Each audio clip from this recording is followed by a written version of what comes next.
baş ederimi. Bir hayalet aldım uyan derlerimi. Beni böyle koyup gitme olur mu? Beraber söyleyelim. Yine gel akşamüstü gece sabaha varmadan İzin olsun üzerim. Hele sesiniz bu kadar mı?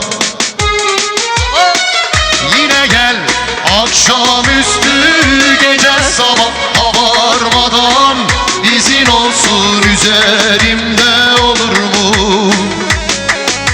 Her edisemde beş başım Ali Kara, galericilerin kralı Ali Kara. 5 milyar kirdiyar icbonam Şavi Buksafa, Şahya Herimezin, Şahya Zafa, Şavi Murat, Govendur Renkasi, Khiratnam, Yücel Özak, Bji, Şabaşan, Erkan, İş ortağı Murat, 7 milyon kiryari, Jiver Kadra, Şavi Bükzava, Dişimal Erkan, Dişamanlar Zali, Serdavet Yava ben, 7 milyon kiryari, Jiver Kadra, Şavi Bükzava. Halayı bozmayın lütfen, değerli misafirlerimiz. Govende Kırana için.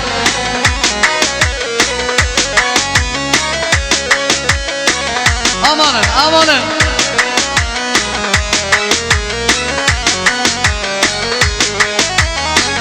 ellerin kışı bahar eder mi?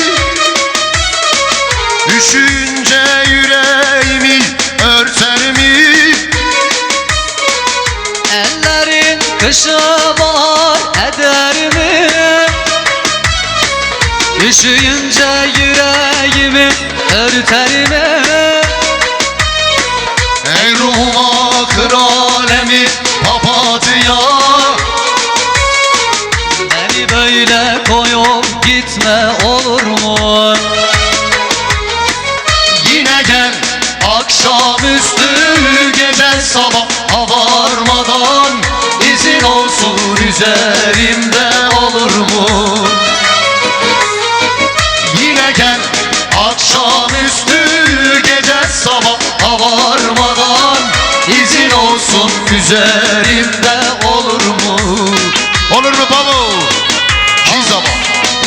Kizava. Korkon nereye nereye? Baba buraya bak buraya. Kizava. Hadi Murat yapabilirsin. Nesi ayıptır oğlum? Nişanlının elinde oynuyorsun, ayıp değil. Kizava. Murat. Ayıptır oğlum, ayıp. Ayıp lan, insan biraz utanır be. Oh, kurko nerine, lavino nerine, kurko hayvanın kevine, lavino hayvanın kevine, kurko nerine, lavino nerine, kurko hayvanın kevine, lavino hayvanın kevine.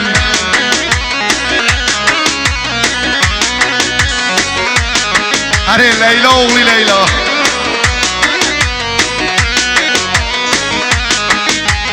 Kurko hayvanı merreşe, lavino hayvanı merreşe, kurko neşçi yaptı meşe, lavino neşçi yaptı meşe. Kurko hayvanı mereşe, lavino hayvanı mereşe, kurko deşi oldu meşe, lavino deşçi oldu meşe. Kurko nerinem, lavino nerinem, kurko hayvanım kevine, lavino hayvanım kevine.